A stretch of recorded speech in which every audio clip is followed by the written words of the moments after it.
با سلام. امروز 27 ماه می 2024 در شهر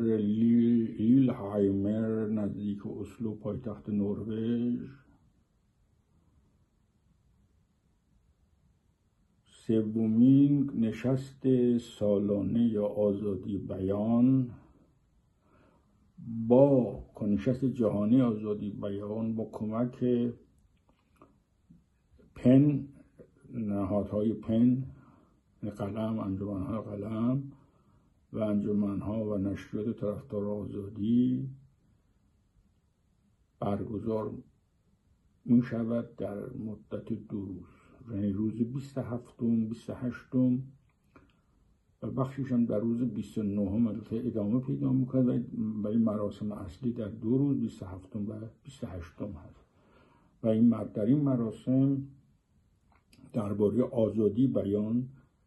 تهدیدها و فرصتها بحث می شود. در روز 27 چیزی که بسیار مهم بود، کمدین برنامه که یک فلسطینی، مادر فلسطینی و پدر یهودی داشت و پدرش هم پدر بزرگش از بازماندگان هولوکاست بود، به جای خنداندن مردم یک سر غم سخن گفت از کشتار غزه و همچنین کشتار اسرائیلی‌ها در 7 اکتبر محکوم کرد، ولی خب عمدتاً معطوف به کشتار فلسطینی‌ها صحبت کرد و در حقیقت گفت من اصلا امروز نمیتوانم از شادی حرف بزنم، چون صبح بلند شدم خبر بمباران در رفح رو شنیدم.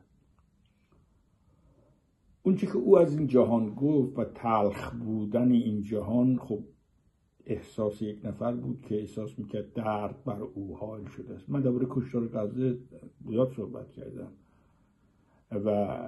واقعی که به نظر من هم به لحاظ انسانی یک کشتاره، ولی از لحاظ سیاسی و راهبردی هم برای منطقه ما یک سمه و به نظر من برای آقای خامنه‌ای هم یک فرصت مناسبه که با توجه به رفتار نتانیاهو بیشتر در ایران سرکوب کنه و من امیدوارم اون رأی دادگاه بین المللی راه مؤثر واقع بشود و در ادامه اون جنگ متوقف شود و عاقبت به سوی تشکیل دولت برویم یا راه حل مناسب. بعد از اون چیزی که مهم بود، انیسیتو دیدوم یا ویدوم، انیسیتو ویدوم که سایتی هم داره، آمار بسیار جالبی از افت دموکراسی در جهان اشاره کرد. 1973 خب کشورهای دارای دموکراسی بسیار کم بودن. 1990 تا 2003 شما شاهد اوجگیری دموکراسی هستی. 80 کشور به سمت دموکراسی حرکت میکنن و اون نشان داد که این 80 کشور الان فقط 28 کشورن دارن ادامه میدن، در اونها هم دموکراسی پایینه و 52 کشور مثلا دوباره دچار دیکتاتوری شدن. ملاک‌هایی که برای دموکراسی داشت یکی این بود، یکی آزادی مدنی، آزادی زنان، آزادی جامعه مدنی، آزادی بنیادهای مستقل از حکومت، انتخابات شفاف و چرخش قدرت. اون چی که در این آمار و رو سایتشون هم نشان میده، عملاً شاهد افت دموکراسی هستیم و تقریباً از سال 2004-05 این روند نزولی شده، دیگه صعودی نیست و کشورهایی که الان برای حفظ دموکراسی تلاش میکنن هم اون نشان داد که با خودشان ناچارن با وجود دولت‌ها دموکراتن محدودیت‌های برای دموکراسی ایجاد کنن و این آمار به نظر من تکان دهنده است و حتی با اون داده هایی که ما میدانستیم زیاد فرق نداره، ولی این نکته است دیگه. در سمینار نشست جهانی آزادی بیان، دموکراسی و پس رفتش نسبتی هم با آزادی بیان داره، چون معمولا اول آزادی بیان محدود میکنن، بعد نهادهای مستقل سرکوب میکنن، بعد انتخابات غیر شفاف میکنن و قدرت غیر مشروع برای خودشون به وجود میآورن. دومین سخنرانی که در این جلسه مطرح شد و بازم جای تأسف داشت هوش مصنوعی بود. سخنران بسیار تلاش کرد با آمار ارقام نشان بدهد که گوگل چگونه بدون حق کپی رایت میلیاردها میلیارد و تریلیارد اطلاعاتی گرفته و الان داره از اینا استفاده میکنه بدون این که پاسخ بده، بدون این که حق اونا رو بده، یعنی حق کپی رایت رو بده. آمار بسیار طولانی نشان داد و بعد اومد هوش مصنوعی مطرح کرد و امکانات و خطراتی که هوش مصنوعی میتونه داشته باشه. و بعد یکی از اعضای پارلمان اروپا اومد که ما سعی خواهیم کرد در پارلمان اروپا هوش مصنوعی کنترل کنیم در جهت بهبود وضع انسان‌ها. ولی 2 پنل هم برگزار شد که به نظر من اون پنل ها هم مهم بود و در جای خودشم یه مقدار جای توجه داشت. پنلی بود که بحث اعتماد، یعنی اعتماد در جهان در رابطه قدرت ها و در رابطه جامعه به شدت تحت شعاع شرایط قرار گرفته و این نمیتواند جامعه رو به هم معتمد کنه، اعتماد ایجاد کنه و بی‌اعتمادی ایجاد میشه و آزادی بیان هم شفافیت خودش از دست میده. این به عنوان خطر مطرح شد و درباره‌اش به نظر من بحث شد و بعد از ظهرم به اصطلاح بحثی درباره بازم همچنان فلسطین و غزه گفتم. من از کنفرانس داوود که بودم، در کنفرانس سینما برای صلح که بودم امسال در نشست جهانی، مهمترین مسئله جهان برای افکار عمومی مسئله غزه و کشتار غزه است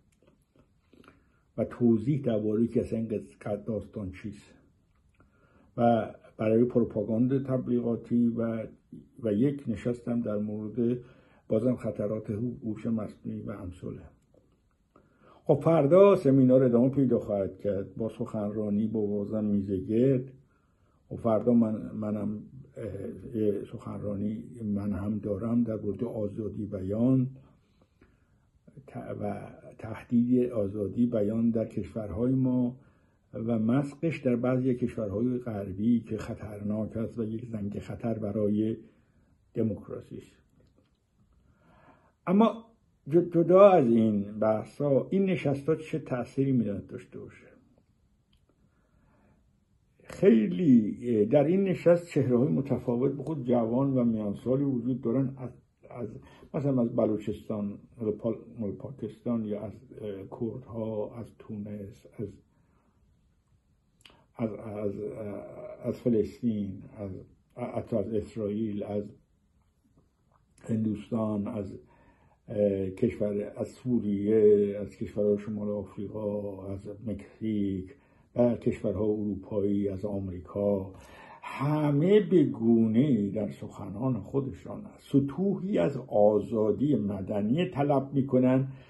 که وجود نداره. مثلا خانمی در آمریکا آمده بود میگه من درباره تجاوز کتاب منتشر میکنم که در آمریکا تحت اجازه انتشار ندارن،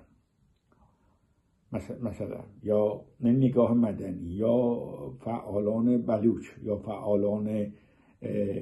یا محدودیتی برای فعالان عرب جامعه مدنی هست.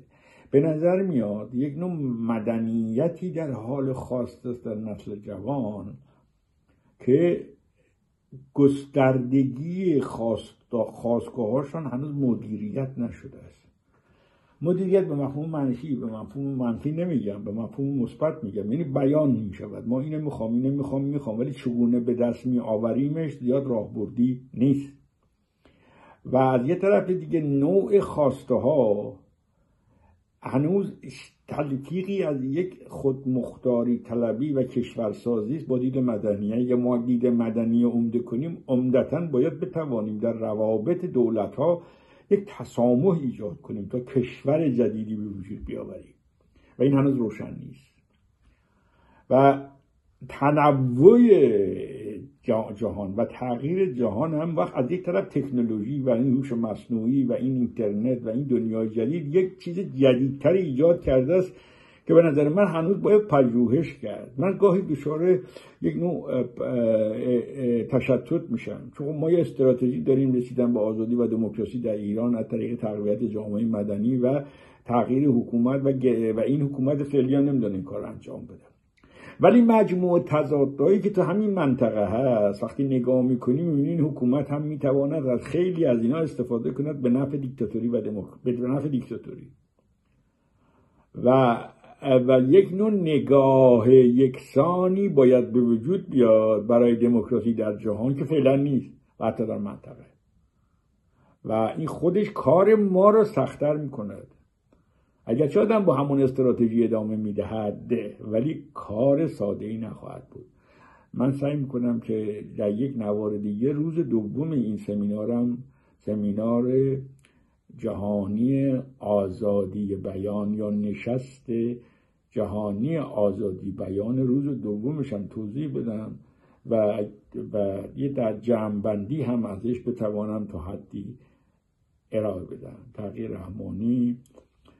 27 ماه می 2024 میلادی، شهر لیلی هایمر نزدیک اسلو، پایتخت نروژ.